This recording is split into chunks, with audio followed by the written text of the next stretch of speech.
Welcome, guys, to How the Frack We Got Here, a show that takes the news and events of the week and try to make sense out of it all. I'm your host, the most Will Buchanan, and on this show, we simply are all about the facts. There are plenty of news stations out there that simply want to do anything short but inform you. Here at How the Frack We Got Here, that's all we believe in. We go up to the left, we go up to the right, we go up to the middle of independence, we go up to all sides because there's more than one side of a story to everything. And you need to know it all in order to actually formulate your own opinion. And that's what we try to do here at How the Frack We Got Here. Thanks for listening, and hold on. It's going to be fun. All right, guys. Today's date, March the 6th, 2024, and this is How the Frack We Got Here. I'm host most Will Buchanan on the Frack We Got Here. We do take the events of the week and try to make sense of it all. Before we get started, guys, let you know that we do our best to try to be a news podcast, which means that we only do from the most reputable sources with award-winning journalism. We do not do sensational news like Fox News, The Blaze, or whatever extreme left or extreme right people may go to. We simply don't do that. We give you just the facts, nothing but the facts. At the same time, guys, we do try to watch our language, but sometimes words do fly. At the same time, there may be things that might be shown tonight that might be too graphic for younger viewers, so viewer discretion is advised. Aside from that, welcome. So, let's have some fun because, the next thing I'm going to play is might as well be I Told You So, but let's hear it from her because there's just no way I can just let this fly. Donald Trump will be the Republican nominee when our party convention meets in July. I congratulate him and wish him well. I wish anyone well who would be America's president. Our country is too precious to let our differences divide us. I have always been a conservative Republican and always supported the Republican nominee. But on this question, as she did on so many others, Margaret Thatcher provided some good advice when she said, quote, "Never just follow the crowd. Always make up your own mind." It is now up to Donald Trump to earn the votes of those in our party and beyond it who did not support him. And I hope he does that. At its best, politics is about bringing people into your cause, not turning them away. And our conservative cause badly needs more people. So, out of that whole thing, I'm going to be honest, I didn't hear her, really saying we need to get behind Trump. She's like, I hope he gets the votes. It looks like he's going to get the nomination. I hope he can do this. Usually when you hear a conceding, it's like, well, I'm putting my support behind said person. And because right now we need to be one party, because that's the GOP in a nutshell, ladies and gentlemen, that Nikki Haley, the last standing Republican, because for all those that may not know, yesterday was Super Tuesday, which means that for the first time in America's history, a lot of states were voting for the primary nominations for Republican and Democratic positions. Which at this point, unless you've been under a rock or you pretty much guess what's going to happen, that we are going to get a rematch between, at this point, more than likely, Donald Trump winning the Republican nomination. And of course, the current president, President Biden, is going to win the Democratic nomination. Nikki Haley, which again, I don't mean to say I told you so, but there's no other way I could say this. At this point, it should be no surprise that she had no shot. She didn't. But neither did Tim Scott, America's blackest Uncle Tom. Neither did America's creepiest, America's creepiest, but probably crispiest, Christian Mike Pence. Definitely had no shot. Vivek Ramaswamy, really. Dictator, current dictator of Florida right now, Mr. Ron DeSantis, had no shot. We can keep going down the list here of folks that just wasn't going to make it. At the same time, what have we been saying this entire podcast from the last year? That at this point, Donald Trump did. The crazy part about this is the really crazy about politics, because the man did nothing. Donald Trump never attended a presidential debate. He went around grifting and fleecing his flock. He dodged court cases, lost a few, tried to peddle shoes at a sneaker con, in which some people did buy them. At the whole entire time, this man and his cult outwit a U.S. senator, a former vice president, a former U.S. ambassador, and your other grifter and Rashamsky and everyone else. Trump beat all of them by simply doing what he does best. He gets on Truth Social. He does his rallies. He basically spits nonsense, and the cult eats it up, even to the point where it's like, as a Republican, again, speaking from the Republican side of it, I don't understand why nobody wants to be conservative, except unless you're an old white person. Because unless you're an old white man, that's what the party caters to. But at the same time, these other politicians have the ability to stand out from Trump. But again, this kind of goes back to this whole theme of what have conservatives done this entire time this 118 Congress has been sworn in. What accomplishments could they actually have, aside from the numerous committees they did investigating Hunter Biden, trying to impeach President Biden, trying to shoot down every measure that Democrats try to push through to help the American people? Republicans have done nothing. And even more so, during their nominations, again, during the nominational race, what did Nikki Haley try to say? Oh, well, we're going to undo all the stuff that the Biden's Democrats are doing. Really? But what's your plan? Tim Scott, we are going to introduce the way education is need to be done because right now we have this issue with critical race theory. No, we don't. And of course, Mike Pence was quiet because Lord knows creepiest Christians don't really have ideas. They just repeat what they see in the Bible. But that's the problem with this current crop. And let me not forget Vivek Rashamsky, who's really spouting nonsense. But because he was animated, he was all of these things is the sole reason why he got buzz. But again, among these individuals, nobody could hold a candle to the con man because the con man believes he was done wrong. The con man believes he was persecuted. And I'll say this once and I'll say this again, and I apologize for the language, but Donald Trump is the wet dream of every conservative out there, short of going to the Playboy Mansion with a bottle of Viagra. That's just being honest. Donald Trump, a man who literally, if Miss Me with accountability was a person, it was him. And yes, he has taken some L's, some court cases that haven't went in his favor. Especially with his New York case from the AG Miss Letitia herself, which, by the way, she is counting down the days to when she can sit there and take Trump Tower because Trump, for all his talk about being a rich billionaire, doesn't have 400 million he can cough up. He's too busy begging Elon Musk for that right now. But at this point, he will do all he can to push his court cases back. Because if he does get nominated, because again, I don't understand this. I will never understand this because we keep saying nobody's above the law, including the president. Okay, cool. So can Donald Trump, if he does win the Republican nomination, can he still hold court? Can he still be held at trial? I believe so. But watch they try to push the court cases back. That only helps out Trump. Trump's been trying to do it for the longest time. He's been trying to get his court cases pushed back. He's trying to get rulings that rule against him to be repealed or get a new trial. He's doing everything that he can. Why? Because he's a man that's trying to avoid jail time at its finest. But only in America can a guy like Trump somehow, some way, even with all the evidence against him, yet this man is still walking around unscathed. But hey, he actually might get the nomination again, like we called it. Which, again, to the GOP, you guys can't say spit. You have nothing to go off of. You're too busy pointing out what the other side's doing, and you've yet to provide a plan to help America. Yes, I truly do wonder if the nominations for getting Trump got him on a landslide. I can only imagine when the midterms come up, when the House and Senate are going to be up in the next year or so, and Republicans still have no record to stand on.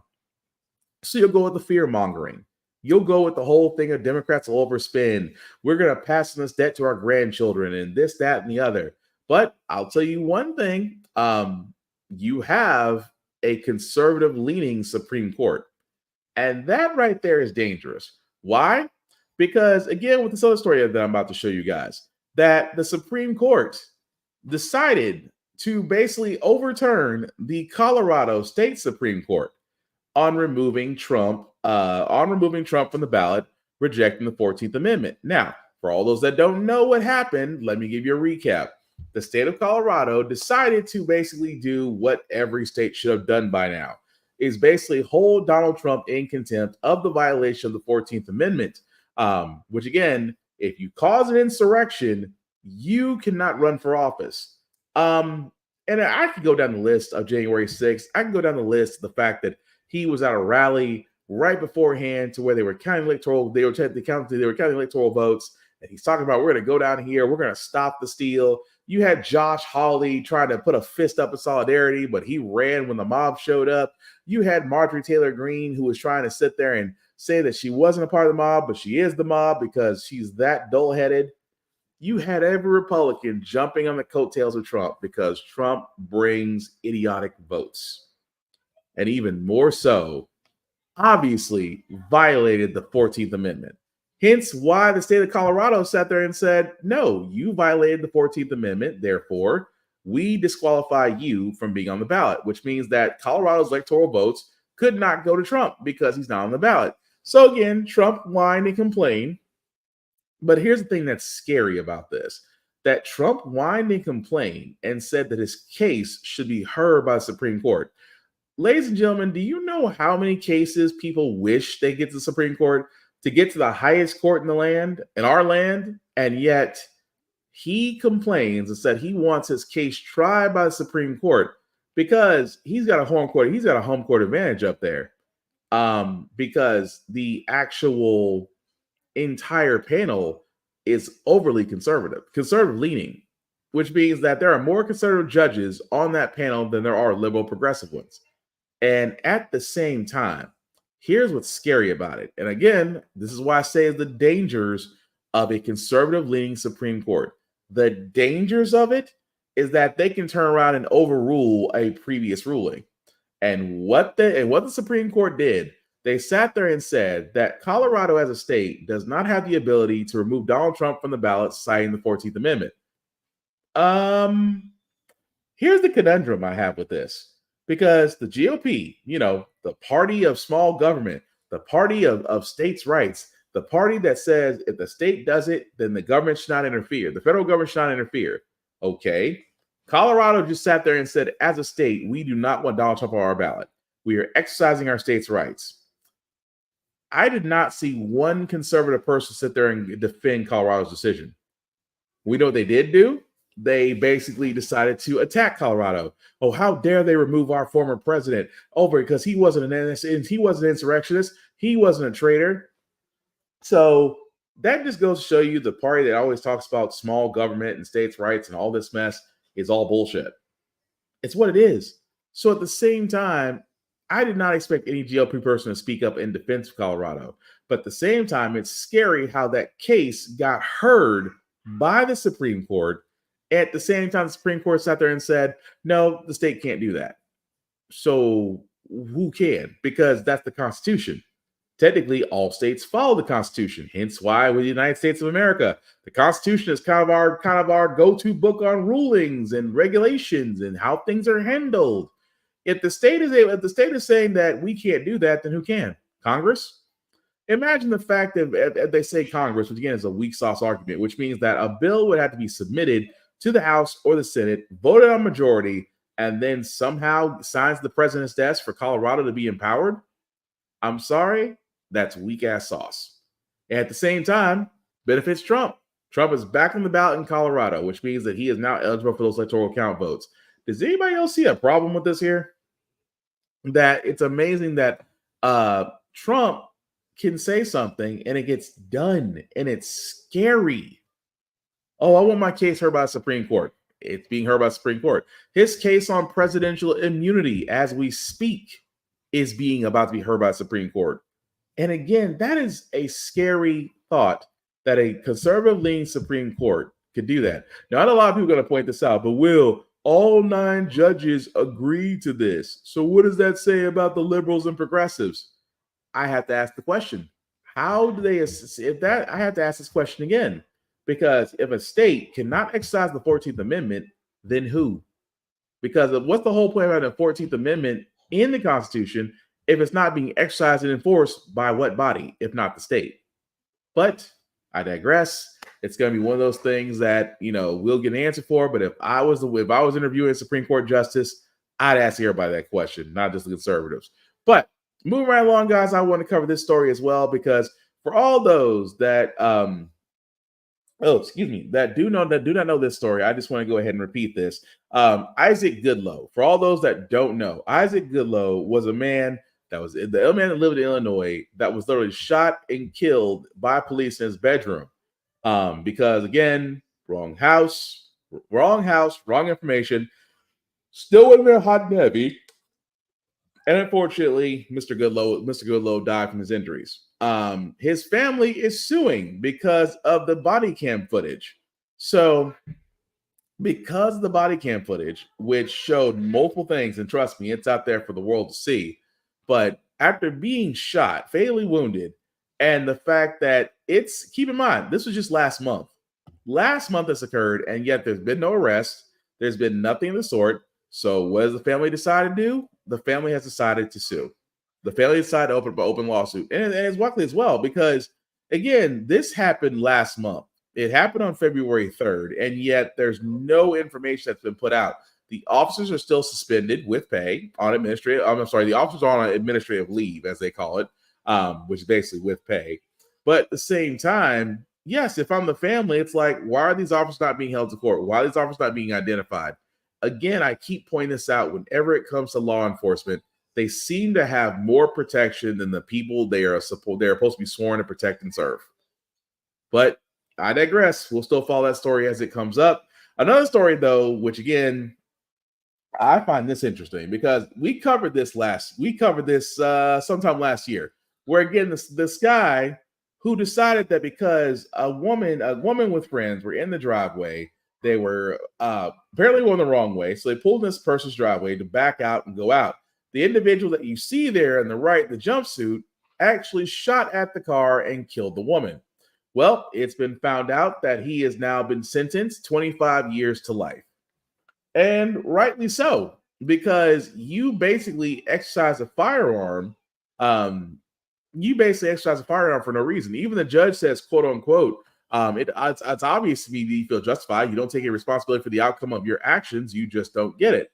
So yes, he acted recklessly. And as a person who owns firearms, look, I get the fact that people say, well, you know who's going to pull up in your driveway. You don't know if they're going to try to do something. Okay, granted. But if they're backing out and going away from your home, they're not a threat. You just want a reason to shoot somebody. So I don't feel bad for that guy at all. 25 years to life. Is just he'll never. I mean, the only way he's getting out is in a pine box. I don't really feel bad about that because again, you have folks. It kind of goes back to the whole thing about gun ownership and the people that own them. Like there are trigger happy ones and there are paranoid ones. And again, there's the whole reason why we're talking about gun reform and the mental psyche of America, because that's not the only time a person has exercised the use of their gun in a reckless manner. But I guarantee you won't be the last until something is done. But hey, 25 years to life, get used to prison food. Moving right along, guys, I want to cover the story as well because, again, guys, we talked about the fact of what happens when you gut a piece of affirmative action. And I'll keep pointing this out. Asian students decided to sue Harvard, saying that Harvard discriminated against them because of their race, and in turn caused the Supreme Court to gut a piece of affirmative action that deals with college entry exam. That deals with college entries. Now, for a lot of people sitting there saying, well, that's just college entry. How does that affect me? You gutted a part of affirmative action that basically has to guarantee that diversity and inclusion happens everywhere. And that because you remove that, companies do not fear being sued anymore. So therefore, what happens? They can easily get rid of positions. Don't believe me? Ask Florida. University of Florida eliminating all diversity, equity, and inclusion positions over new state rules. The college getting rid of more than a dozen full-time jobs, including its chief diversity officer, and canceling all DEI-funded contracts with vendors. The university now led by former Republican Senator Ben Sasse after the state legislature passed a law last year banning funding for DEI programs. Now, Florida Governor Ron DeSantis celebrating this move. He posted on social media, you see right there, quote, DEI is toxic and has no place in our public universities.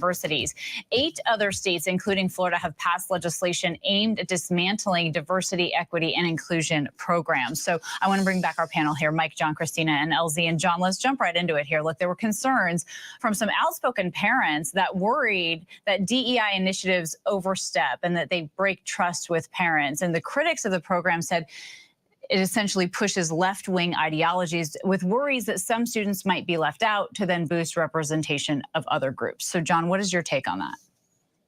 Well, my take is that this is too much too fast. If there are concerns with DEI programs in universities and schools, address those concerns, but don't eliminate them, because think about what's at the core of what DEI is. DEI is just trying to make sure that everyone is included and everyone is being treated fairly. If they think someone's being treated unfairly, then you can address that. But let's not forget that a lot of people are being treated unfairly based on sexual orientation or the race for decades in this country, and they're trying to fix that. So let's get it right instead of just eliminating a program altogether. And LZ, look, this state ban that cuts funds for DEI programs also does the same for any political or social activism in the public college system. Is this leading down a road that could inspire fear in academics? Well, there's always been fear in academics, even more so now today. I know certainly, on campus, as where I'm teaching, we've been talking a lot about the attacks that's been happening against diversity, equity, and inclusion, because it's based on a false premise that we're now a colorblind society, which we know we are not. There's no socioeconomic data point that you can point to suggest that we're a colorblind society, but that's the premise in which this elimination of DEI is based upon. And so that's been a concern in terms of just representation in terms of student bodies, but also professors and administrators. And so, yes, there's a lot of fear out there right now, Kana.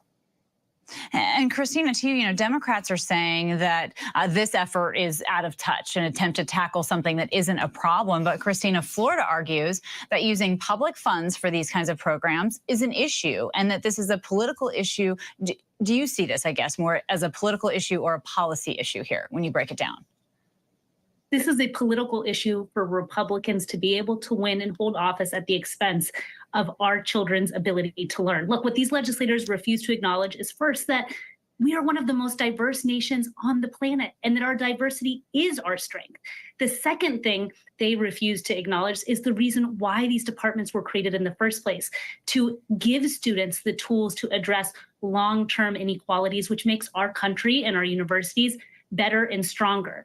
Lastly, they act like teaching students being able to learn the stories of Black Americans, Latino Americans. They say, we don't want to learn their history. That's not their history. That's our history as a country. And so when we deny and rob students the ability to learn about their own history, we deny them the ability to learn about our entire history as a country. And that's just a huge, huge step back.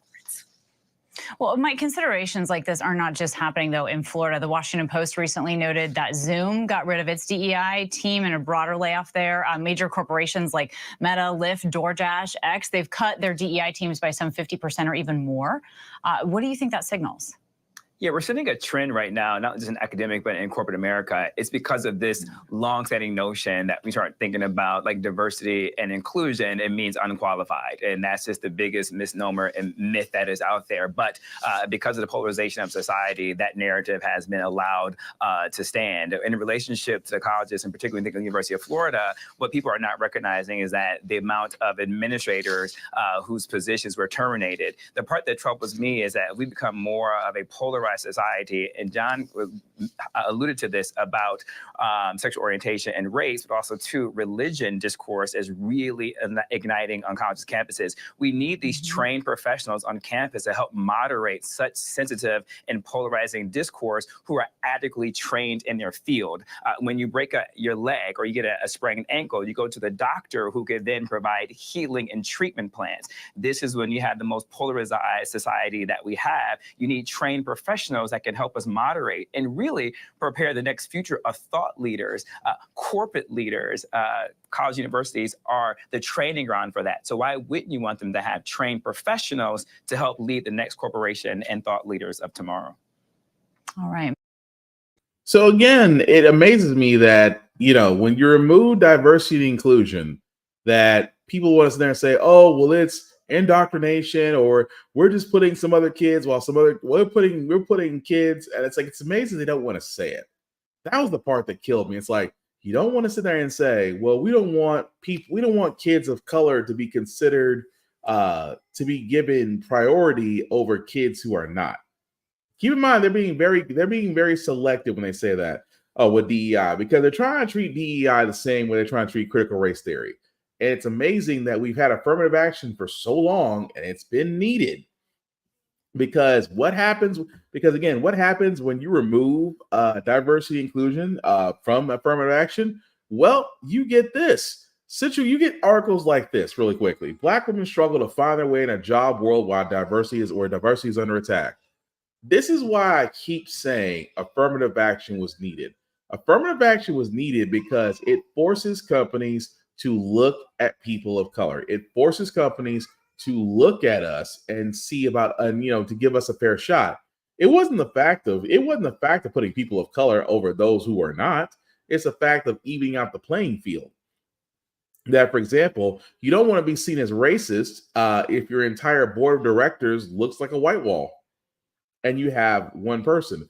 And again, HR companies around the block have always sat there and said, well, we have a quota. They'll never say it, but it's true. We do have a quota that for every five or six napkins, you have to have at least 3 or 4 black folks, or 1 black person, 2 other people of color, because, more than 1 black person kind of freak out.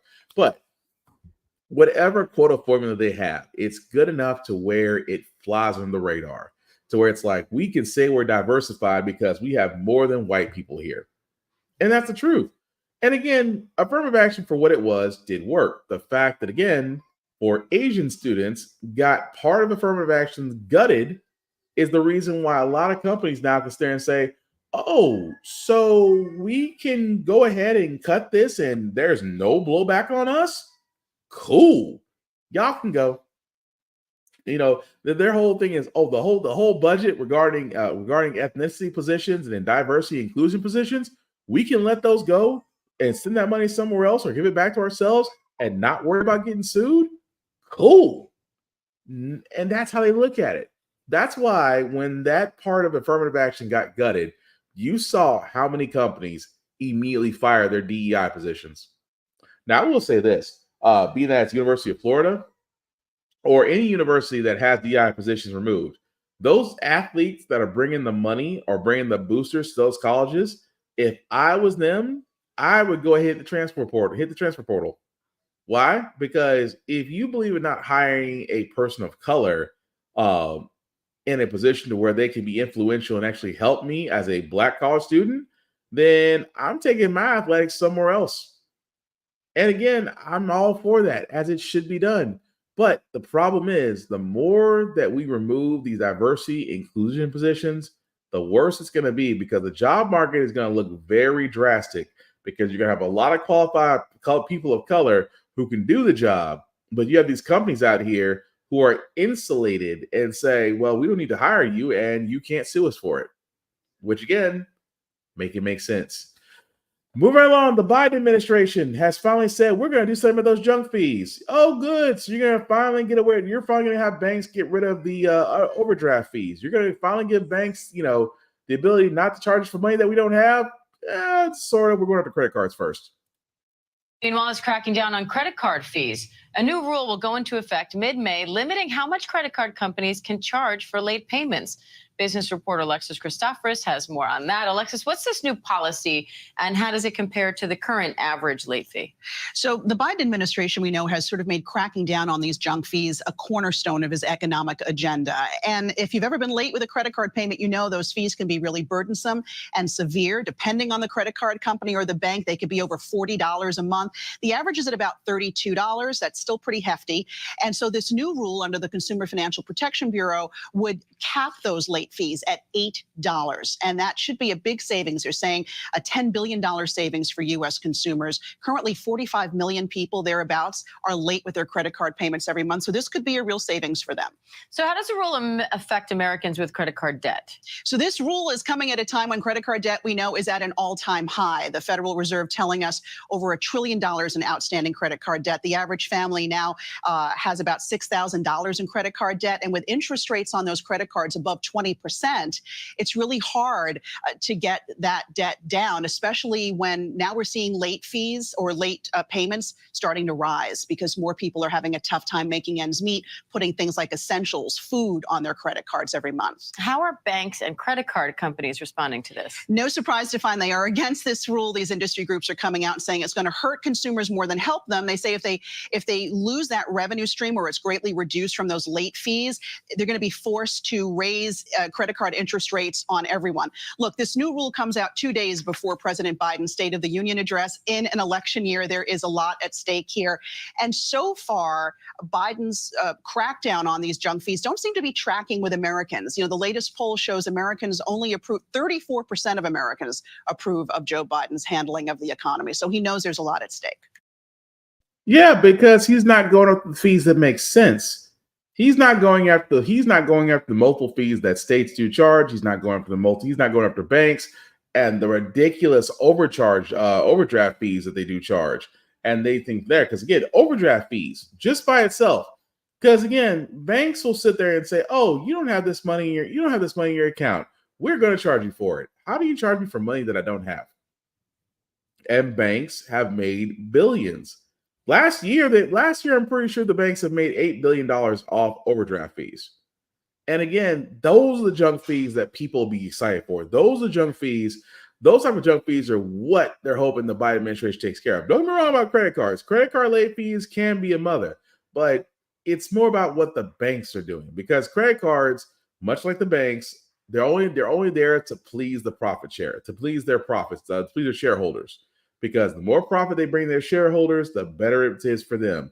And I'm not knocking the fact that Biden is trying to do something, but I keep coming back to this whole thing that Biden is not doing enough. I'm just being completely honest. Biden is not doing more than enough.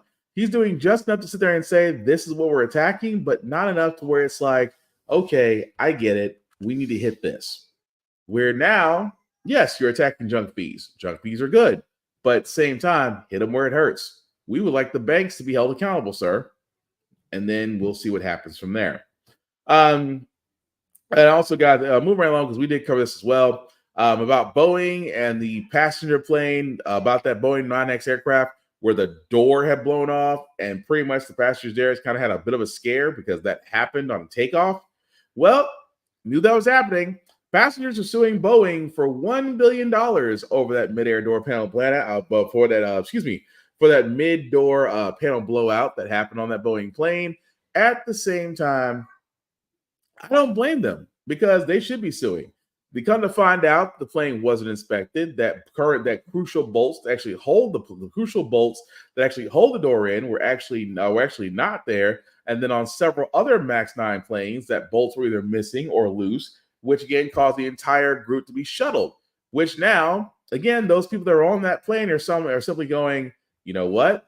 Sue them, as you should. You jeopardize because of the fact of negligence, which again, it is negligence, that those passengers could have lost their lives. I mean, there were some slight damages on the plane, but again, could have been way worse if they were at 36,000 feet. But Boeing itself has sat there and said, the CEO has taken accountability. But again, if you've seen what Boeing has done lately, they might be paying this one out too. Hey, Osman, what'd you say? Facts. All the free trials you don't intend on keeping. Yeah. I mean, junk fees. It's one of those things to where something needs to happen. But again, we will see. Moving right along, guys. Biden is kind of being ticked off at Israel right now. Has sat there and told, Israel's chief security that we want to have a ceasefire with Gaza. Which again, Netanyahu, which somehow this welfare queen seems to keep his power in Israel, is not going to do a ceasefire. Now, I have been saying this the entire time. about the war that's happening between Israel and Hamas, and Gaza and Palestine are in the middle. Again, do your research, do your history. But as I said before, as you do your history on this thing, guys, you find out that the people that you think are responsible are really not. And the bully is the one that we're kind of financing right now. So if I was Biden trying to tell Netanyahu to do a ceasefire, it's simple. Pull the plug.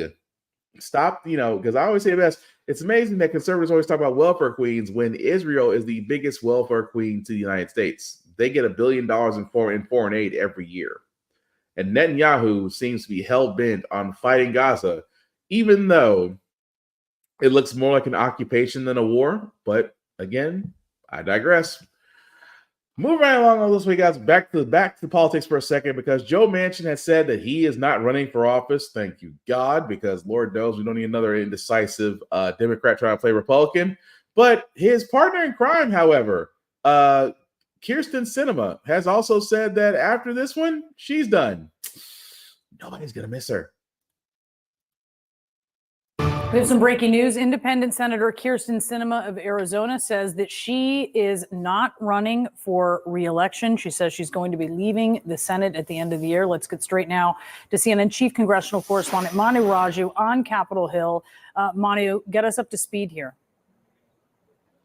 Yeah, this is very significant. Of course, Kirsten Sinema has been a key player in the Senate for several years now, being the center of a number of negotiations here in the Senate, someone who has actually gotten a lot of pushback, anger from the left flank of her party, ultimately drove her from the Democratic Party, became an independent senator, caucusing with the Democrats. But there's been a key question about the Senate race this year, the Senate map, about what Kirsten Sinema would do in this critical swing seat of Arizona. She just announced she is going to step aside, will not run for re-election in November, which will change the dynamics in that very critical Senate race in Arizona. She just put out a lengthy statement explaining her decision to step aside. She talked about the need to work together, how the need for civility and for compromise.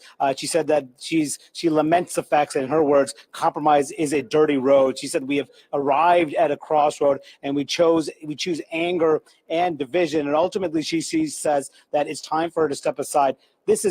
This will change how this Senate race could eventually turn out. If she were to run, it would be uncertain whether she would pull support from the Democratic side or the Republican side. There's a Republican candidate who is running in that race, Carrie Lake, the former gubernatorial candidate. There's a Democratic candidate, also Ruben Gallego. He's a Democratic candidate as well. I just talked to Steve Daines, who's the chairman of the Senate GOP campaign committee. He told me that he believes that Sinema's decision to step aside will ultimately boost Carrie Lake's chance in this pivotal race. But there's not only this have an impact on the map here, Brianna, but also on the Senate as well. Several of these deal maker types, Joe Manchin, Kirsten Sinema, Mitt Romney, all saying that they will not run for re-election. That will ultimately change the makeup of the Senate, whether they can cut deals and have implications too. So yes, Kirsten Sinema has sat there and said, well, I think we should step down and let new people take over. Well, here's the problem with this. Kirsten Sinema, a woman who had no problem saying no to a progressive standpoint, because much like Manchin, she was a moderate Democrat. That's Republican light. She voted against Joe Biden's more progressive measures, and because of the time they needed because of the time of the measurement they were using in Congress to get things past the Senate, which was a slim majority, they needed all Democratic senators on board. It was Sinema and Manchin that was a thorn in Biden's side for a lot of his plans and policies never went through. And again, this is the thing I want to point out, that when politicians get on, whether they run for whether in the House, whether in the Senate, whether in the executive office, my thing is what your performance is how you should be paid. I don't think you should be given the standard 174 to 180 salary of a year, because Kirsten Sinema did nothing. Again, I hate to say this, because even though on the Democratic side, they do have some wins, but what has Kirsten Sinema did to actually sit there and say that she's done a wonderful job as a senator? Because keep in mind, the Build Back Better America plan, instead of her reviewing it, she took it back to her Chamber of Commerce back in Arizona and sat there and said, hey, is this a good idea? So you just said, forget that and kick the can down the road. That was smart. At the same time, she voted down measures on women. She's voted down measures on National Voting Day. She's voted down measures on increasing the minimum wage. She's voted down measures on infrastructure rebuilding. At the same time, she's now retiring and saying that other people need to step in. Well, I'm glad, because I don't think she would have made it past the midterms. I am just saying. But I'm sorry, Senator Kristen Sinema. Much like Joe Manchin, you will not be missed. That's all I'm saying. But speaking of things that should be missed, that was a terrible segue. Thinking of things that should not be missed, however, Tennessee, my home state, progressively backwards. Guys, if you want to see what happens when a conservative supermajority takes over a state, look no freaking further. And I mean, yes, you got Texas, you got Florida, but only in Tennessee, specifically the capital of Nashville, where these Tennessee state lawmakers, I kid you not, and again, I apologize for this who may trigger, but they are actually about to set up a bill that would ban the LGBTQ pride flag, the LGBTQ plus pride flag in schools. Now, here's the crazy part. The measure is called HB 1605. It's called the Heritage Protection Act, which again, this is what they're trying to use. But the HB 605 is an amendment to the Heritage Protection Act, which back in 2013 and 3, it sits there and says, it states no state, quote unquote, no state states no memorial regarding a no memorial regarding a historic conflict, historic entity, historic event that is or is located on public property may be removed, renamed, relocated, altered, rededicated, or otherwise distributed or altered. Now, what does that mean? Well, what that basically means is that the amendment that they're putting in, HB 1605, says that which flags can be displayed in school.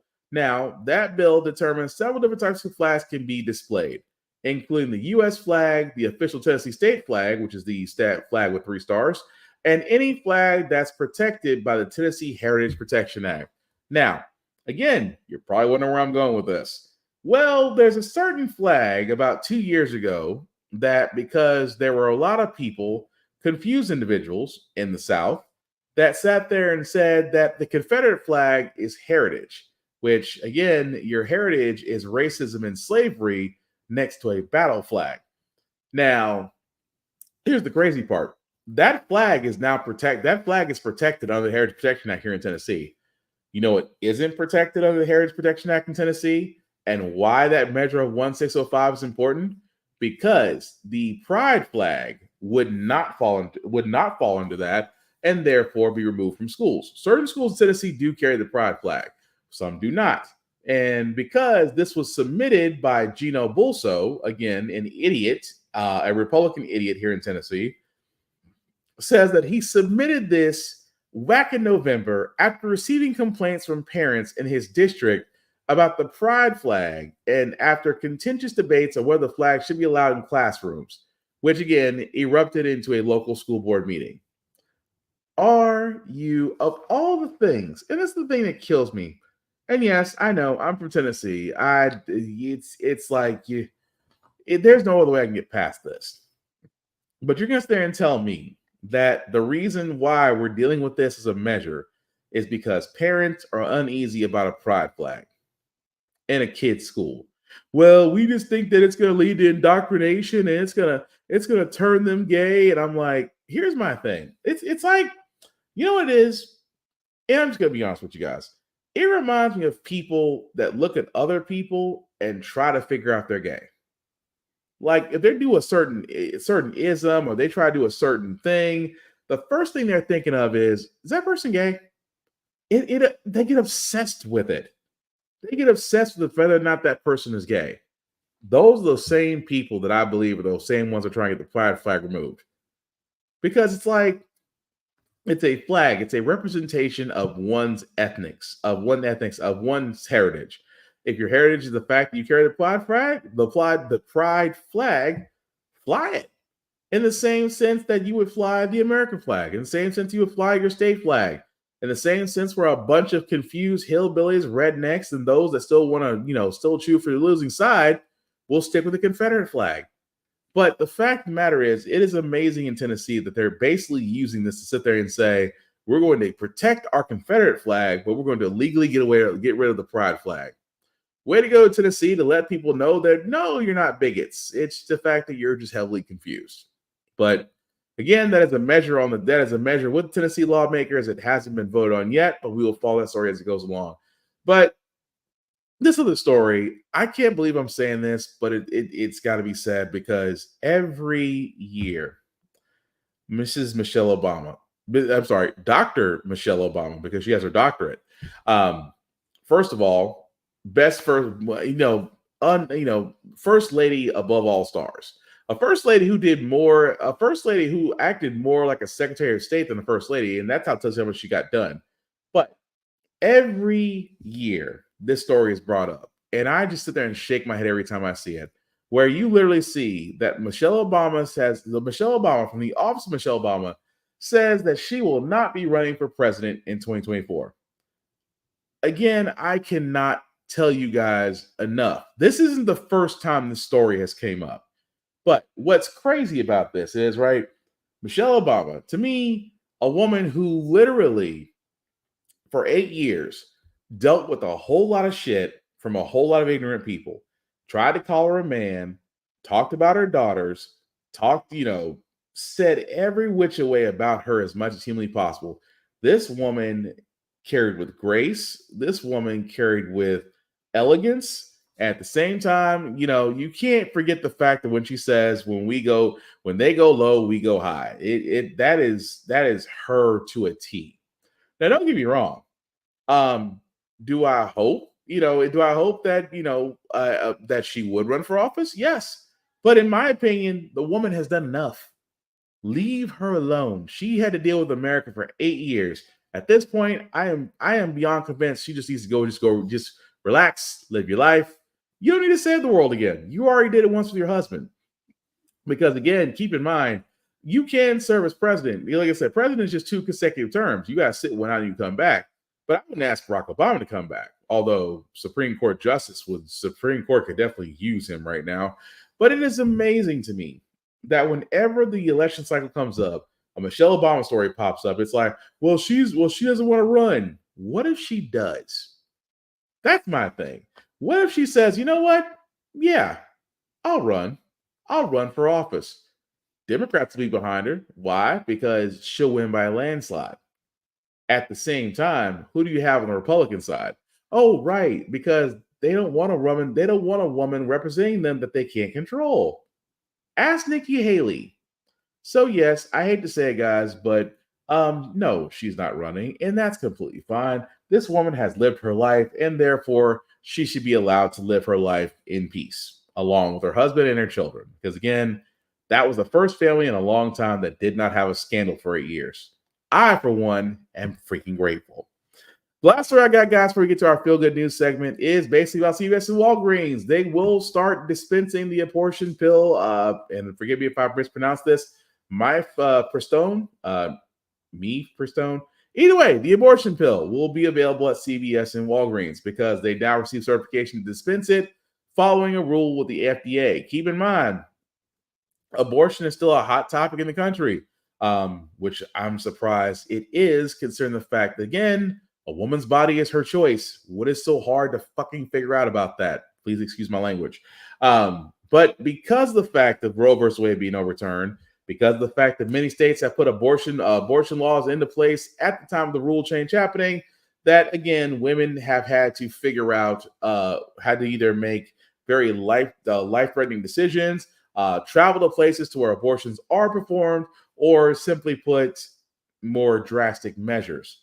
Now, again, Biden and the FDA has said that you can receive the abortion pill by mail or from your local pharmacy, which in this case, they're going ahead moving forward with, because again, women should be allowed to do whatever they want with their bodies without judgment or without infringement. Because here's my thing. A woman should basically have the same protection as the Second Amendment rights. The rights that all gun nuts always love to say, we are the right to own arms shall not be infringed upon. And guess what, gun nuts? It never was. In the same sense, I wish a woman's body could be treated like gun rights. A woman's body is hers and hers alone. No group of old white men should be able to tell a woman what she can do or make her feel like she's nothing more than a broodmare. Again, how simple it would be. But we'll follow that story as it goes along, guys, because trust and believe those of the pro-life / pro-birth community hate abortion. But at the same time, I think they hate that people just do decisions that are different from them and they just cannot accept it. More than likely. But we're going to go ahead and get to our feel-good story because usually, guys, on How the Frack We Got Here, we usually cover a lot of things that are doom and gloom. Sometimes make use faith in humanity. But hey, it's Wednesday, hump day. Tomorrow is Friday, which is Thursday. We will leave you guys out on a good note. And yes, Black History Month, as far as the U.S. knows, is over. But for Black people, we are Black 365. And again, I want to share the milestone of a company, of a Black movie company that has been around for more than a century.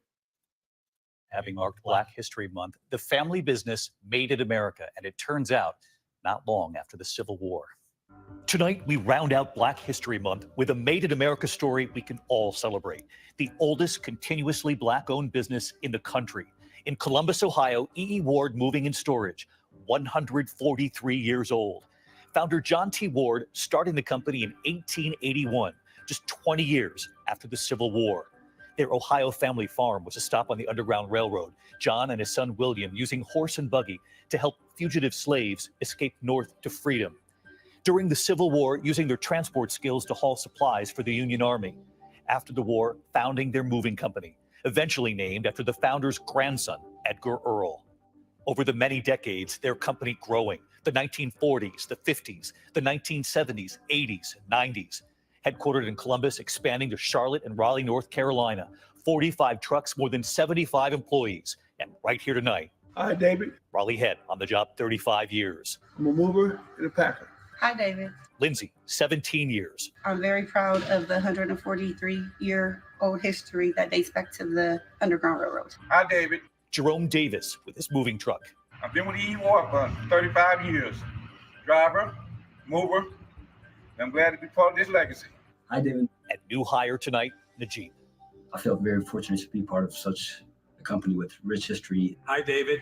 Brian Brooks, the current president and co-owner, along with his wife, Dominique, celebrating the legacy of this company. Eldon Earl Ward was Brian's godfather. In this month of Black History, it's something definitely special to celebrate. They say they're proud to continue this tradition. John T. Ward, his son William S. Ward, started the company based to service customers at a high level of excellence. Really proud that we have continued that. We are really proud of our team and strive to continue to service our customers as best as we can. E.E. Ward Moving. Yeah, that's incredible. I mean, 143 years. This is why I keep on saying, guys, that I'm the only one. Representation matters above all else, especially in that case, because we all want something. We all want something that outlives us all. At the same time, we want something to be proud of as Black people. And yes, I will be very, very specific. We all want something as Black people that we can have that outlives us and be proud of it. And doggone it, E.E. Ward definitely has that. But that's going to do it for this podcast, guys. I do thank you all for watching, for liking, for letting people know about it. I certainly appreciate that. Some shameless plug before we get out of here as usual. Shout out to Vaughn and Big BZA Dot, who did handle the music and things of that nature. Definitely check him out on his music page for any music that you might need for songs, television shows, podcasts, things of that nature. Definitely check him out. Big BZA Dot on all social media. Also, shout out to Blurred Station. I cannot stress this enough, guys. We just got through talking about things that are Black owned, and Blurred Station is definitely that. It is definitely for people of color and for Black people because we're used to Netflix and Amazon and Hulu, and adding or removing content. Prices are going up and down, and again, it's not us. We actually, for all those that don't know, every basis of media television was actually built off Black creators, Black shows, things of that nature. Look it up. We basically influenced all major networks. But yet at the same time, once those networks got what they needed from us, they moved on. Hence why we need something like Blurred Station, where it's basically for us, for us to enjoy. Again, guys, it is basically a Netflix, except the fact is that the prices aren't going to go up. And at the same time, the content's not going to disappear. They have shows, they have television shows, they have movies, they have anime productions. They are adding to it on a daily basis.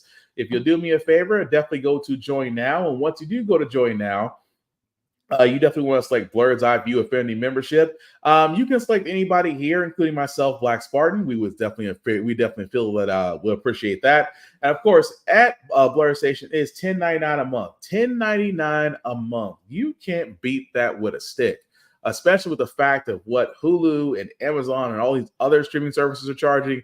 $10.99 a month is a steal. Now, the beauty about the Affinity membership is that 36 months of paying $10.99 a month, you yourself will be able to own a piece of Blur Station. Now, I don't know how to tell you this. If you ever want to own a piece of a conglomerate media like Apple TV or Hulu or Netflix or any of the ones out there, not realize you got to pay an assload amount of money just for 1 or 2 shares through E-Trade, again, paying 36 months of $10.99 seems a hell of a lot easier. At the same time, it's for the culture. It's what we've always wanted to have, a spot in Blur Station. Of course, if you are a content creator and you want to see about how you can actually join Blur Station, again, you'll need to actually join Blur Station, and then you'll be able to reach in contact to the people behind the curtain and be able to get in touch. Because again, at Blur Station, the content you make is yours. You just help out. You just basically just give a little bit of a distribution up. And I don't know about you, a hell of a lot better than going to Tubi, because Tubi made $100 million off Black creators last year.